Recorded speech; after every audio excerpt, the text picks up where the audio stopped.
Hello, welcome to the Believe Show. Today, our guest is Yashi Srivastava, and I will tell you a few things about Yashi, but let's first say hi. Hi, Yashi, how are you? Hi, Senia. I'm good. How are you doing? Very good.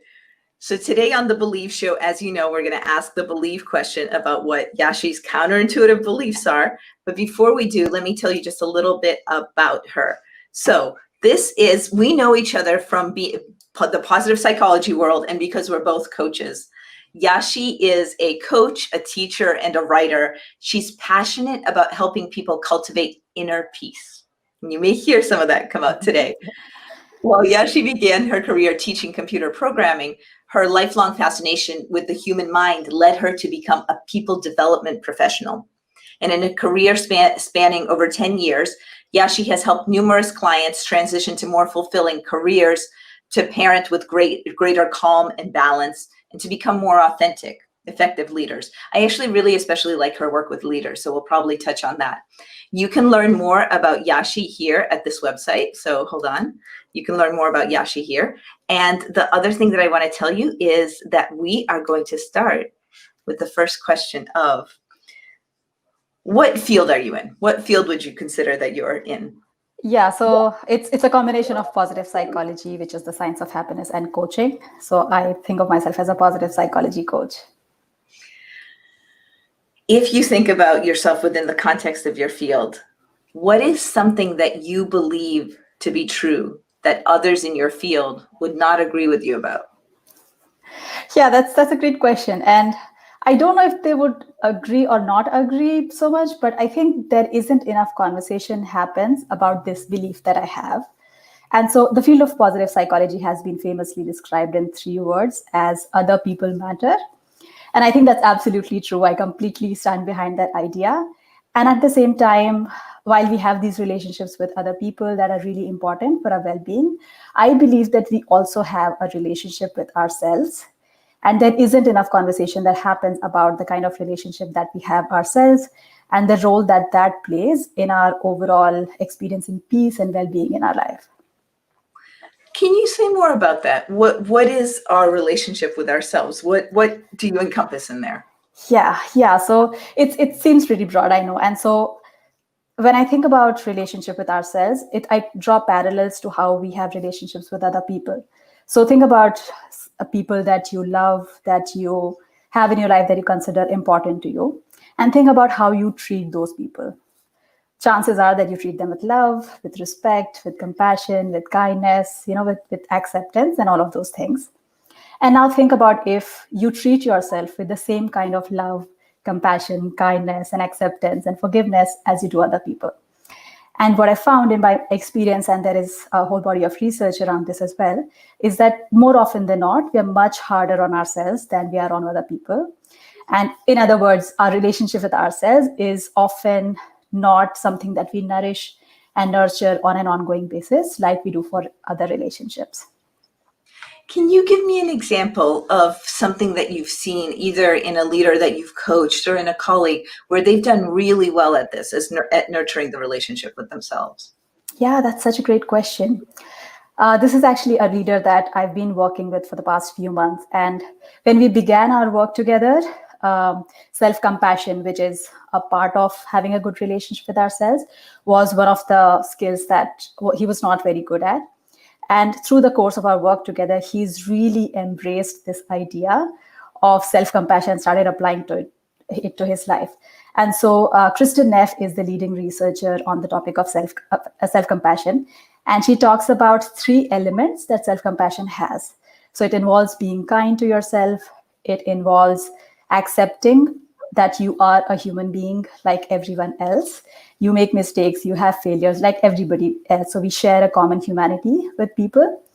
And so that's the second element. And the third element is mindfulness.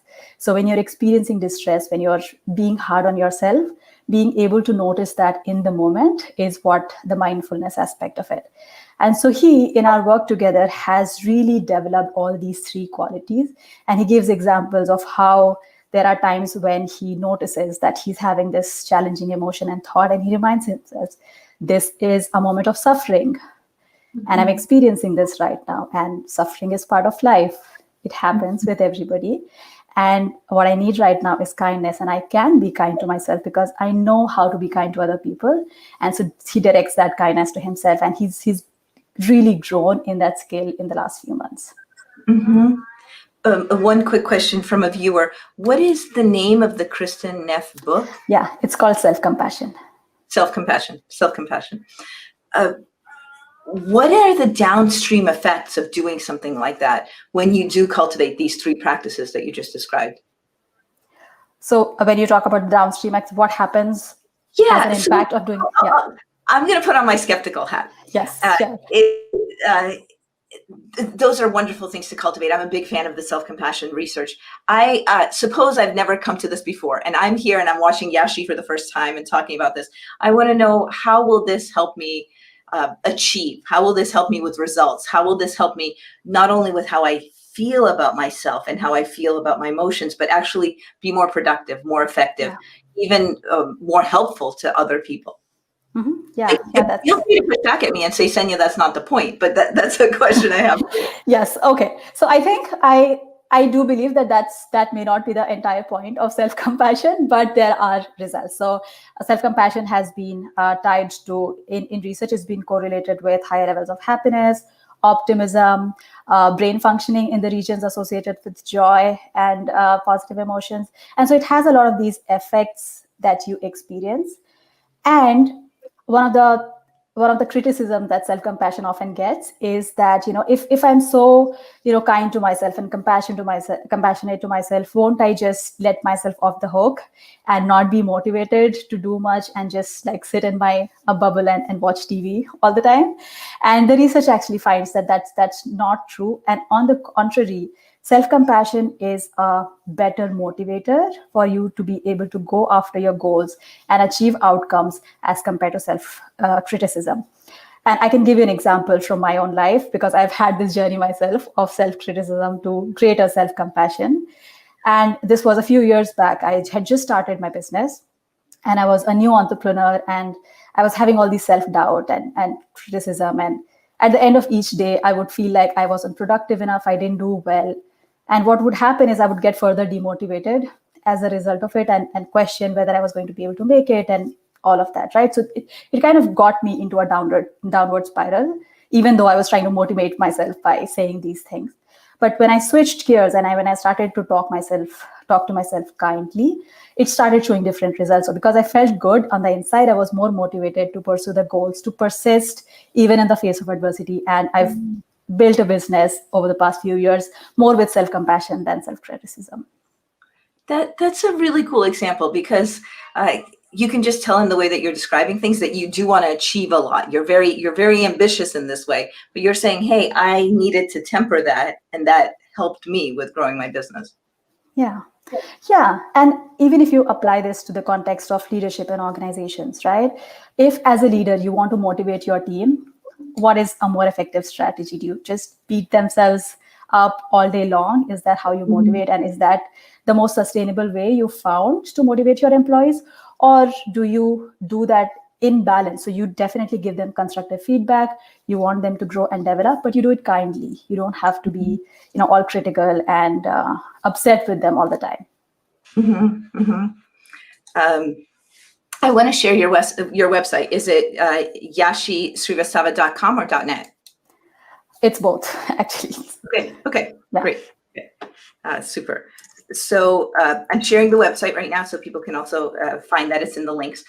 Tell me how you came to this belief. So here you are, you're an ambitious person and you're coaching ambitious leaders. How did you come to this belief that it is important to prioritize happiness, to prioritize things like self-compassion, like kindness? How did you develop this? Yeah. So it's interesting. It's been quite a long journey, and there have been ups and downs. But I think for the first 25 years or so of my life, I lived the traditional way, in the sense that, I would primarily focus on other people and their needs and direct all my kindness and generosity towards them. But when it came to myself, I was not, living by those principles. And what started happening was that over a period of time, I felt really depleted and unhappy with the way things were. Even though I was achieving success, it wasn't sustainable. I was burnt out. I was really unhappy. And there came a point when I was at a really low point in my life. And during that phase, I had this epiphany that I am a human being just like everybody else. I also love and affection and care are things that I need. And if I can give it to them, I can also give it to myself and I can direct it towards myself.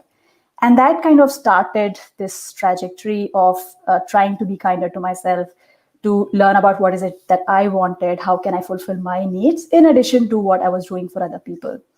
And over time, a few years ago, I came across the research on self-compassion and kind of cemented the whole experience for me. And one of the things that I found is that the more I direct compassion towards myself, the easier it is for me to direct more compassion towards other people, to be kinder to them, because if I can accept myself with my flaws and limitations, it's easier to do that for other people, because then I see them as human beings just as I am, and we share a common humanity. And it's totally fine to have those flaws. Everybody has them. No one's perfect. Yeah. Tell me practically, what does it mean to be as kind to yourself and to prioritize the relationship with yourself as much as you do with other people? Practically, what does it mean during the day? What do you do in the morning, in the afternoon, in the evening? Yeah. So one of the practices, which is one of the simplest practices, but also a harder one to implement when I started it, is to just, when I get up in the morning and brush my teeth and I look at myself in the mirror, I just put my hand on my heart and say, "Good morning, Yashi, I love you." And it sounds so simple, Senya, but it's so difficult to implement, especially in the beginning. It seems so awkward. Like, what am I doing? Like this, even just the act of putting your hand on your heart sometimes for people is really challenging. This is a practice that I've implemented over a period of time in my life, and I recommend that to my clients, coaching clients as well. So this is a very, very simple way to get started. I don't think it sounds so strange. Millions of years ago, metaphorically, I was in a class where they told us to, and I actually do this not every morning, but a lot, where they told us to wake up, kind of spread your arms and say, "Hello, wonderful world, I love you." I so got into the habit during that course that I do this. And I don't know if you've seen BJ Fogg's with Tiny Habits. Mm-hmm. One of his TED Talks, you know about his when you get up in the morning from your bed. Yeah, no, so I have heard of him, but not the specific practice. When people ask him, what is the one tiny habit that you suggest that everyone in the world develop? He says this one, because so many people have told him that it moves them forward so much. Here's the habit. Literally, you're lying in bed. All of us are lying in some bed. When you get up in the morning and your feet touch the ground, at that point, say whatever it is that's your thing, which is, it's going to be a great day. It's going to be a wonderful day, whatever that thing is for you. But he says that feet touch ground, saying something in the morning, people have told him that helps them to move mountains and others. So what you're saying is consistent with a superb researcher. Absolutely. Yeah. I love that. And here's the thing, like for me, I can tell my daughter, she's 2.5-year-old, I can tell I love her 100 times a day. I have no problem. But directing that love towards ourselves sometimes is more challenging for people than sharing that with other people. And that's my whole point. Like, why can't we do that? Like, why is it not okay to say I love you to ourselves? What is your message in the morning when you put your hand on your heart and you look in the mirror? I say, "Good morning, Yashi, I love you." Awesome. Yeah, and this is actually from a TED Talk by Shauna Shapiro. We can share the link later if that's something that people find helpful. But yeah. Keep going. So here I am. I have bought into Yashi's belief thesis, which is that I want to treat myself as well as I treat other people. What else do I do throughout the day? Yeah, so that's one of the things. Another thing that I find really helpful is during the day, as challenging emotions come up, as they do for all of us, and especially given how things are right now for us, there's a lot of stress, there is a lot of fear of uncertainty and anxiety around that. And so when difficult emotions like that come up, what I prefer to do in those moments is journal about them instead of trying to escape them and direct my attention elsewhere. Because I think one of the things that happens is that we don't learn the skill of managing our challenging emotions well for much of our life. And it is such a crucial skill to develop, especially if we want to embrace our whole self with our imperfections, and which is a part of self-compassion. The challenging emotions are very much a part of it, and to be able to be present with them, learn from them, look at them as sources of information rather than a judgment on how we are or who we are. that is another thing that I find really helpful. And there's another great book called Emotional Agility, which talks about, which dives deeper into this topic, and I highly recommend that book as well. Great. I'll put both of those in the chat. Self-compassion and emotional agility. Somebody asked, what is the person whose TED Talk was the I love you? What's that person's name? It was Ashana Shapiro. Okay, and I will link that, and I'll put it into the chat while we're talking. Sorry, she has several talks, and so this particular talk is called The Power of Mindfulness. What you practice grows stronger. Awesome, thank you. So you've said the two most important things so far are to get up in the morning and kind of set that intention. And then you've said another thing that's really important throughout the day is just to give yourself that, if I'm re-saying what you've just said correctly, give yourself that non-judgment space. This is a rotten feeling. This is this kind of feeling. Just to kind of sit with that feeling and not judge it, because those feelings can happen at any point throughout the day. Yeah, absolutely. What else? Keep telling us. How else can we treat ourselves like others? Yeah, there's another website that I recommend. It's Kristen Neff's website, the leading researcher on self-compassion. And she has a ton of tools and resources on her website, which we can share the link. But one particular practice that I find really helpful from there is called the self-compassion break. And this is actually the practice that my coaching client who got better at self-compassion, I shared it with him and he started practicing it. And that it's basically just 5 minutes during the day, especially when you're experiencing a challenging emotion or distress. You bring to mind the 3 elements of self-compassion. So you just find a quiet place to sit down and recognize first that this is a moment of suffering. You are suffering in this moment because of whatever happened or is happening. The second thing is to just accept that suffering is a part of life. Everybody experiences it. It's normal. You will get through it. This is not going to last forever. So that's the second element. And the third thing is to just say to yourself, may I be kind to myself? Or you can also come up with a message that you think you really need to hear in that moment and just say that to yourself, that, things will be okay. You'll be fine. It's going to be all right. And following those 3 steps, she calls it a self-compassion break. And that's another really effective practice. That is awesome. So I'll just put up some of the things you've been saying to us. The morning greeting to yourself, this, hi Yashi, I love you. Hi, insert your own name, morning greeting to yourself, or just send great thoughts to Yashi, that's super too. That's totally welcome. Experiencing emotions in the moment, anytime throughout the day, and just not judging them, sitting with them. And then what you're describing, an exercise from Kristen Neff's website, which is the self-compassion break. Yeah, those are really clear. So something in the morning, something as emotions come up, and something when, what's the situation in which to use the self-compassion break? How do you know, it's time for me to use it? Any challenging situation where you feel that you can use some kindness and some compassion, you can use it anytime during the day or night. It doesn't matter. Yeah. At this point, we ask people who are with us here today, what is your takeaway so far? What are you hearing from what Yashi is recommending, whether it is one of these tools, the morning greeting to yourself, experiencing emotions throughout the day and not judging them, or the self-compassion break, or it might be another thought that she's said, or a thought that you had. What is it that is your takeaway? And specifically when we ask this, what's your takeaway in terms of a thought, or what's your takeaway in terms of an action that you might experiment with? We're really big here on this broadcast. In terms of walking away with an experiment. Here's as we get close to me asking you for your summary advice on this, there's a question that's come up, which is, can you explain a little bit more about journaling? Right. So journaling, again, there's a ton of research that supports it as a great well-being intervention. The specific practice that I like to use the most and recommend my clients use is called expressive writing. It comes from James Pennetraker's research. And what he recommends is that at any point during the day, set a timer for 20 minutes. And for those 20 minutes, just start journaling about any difficult experience that you're having or anything that you want to process. It can be anything that you want to deal with, and start writing spontaneously. Don't worry about grammar, punctuation. You're not going to show it to anybody. You just write stream of consciousness thoughts for 20 minutes. And once the timer goes off, stop writing And ideally, you do this practice for 3 or 4 consecutive days and see what the result is. Usually, it's quite transformative. Once you're done writing, you can burn what you've written, you can keep it for yourself, you can publish it somewhere if that's what you desire. But the point is that it's entirely for you to decide what you want to do with it. And doing this practice can often be really, really helpful and transformative.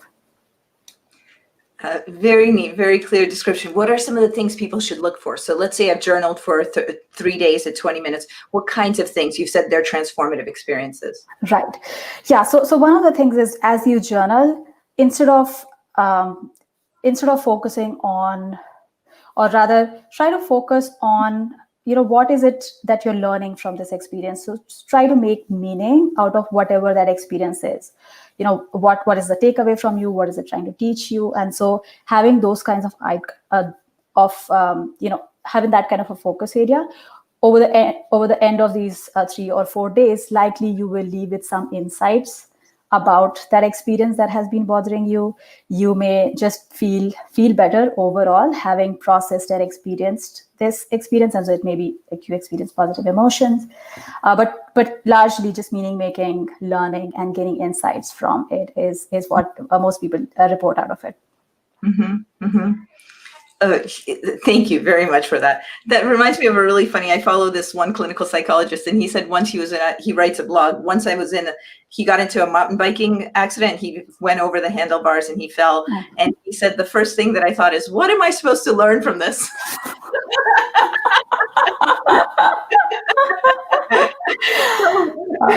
If somebody can do it in that kind of situation, we can do it with writing for 20 minutes. If you have that attitude, you're set. Here are some things that people are saying they're going to do as action. So somebody is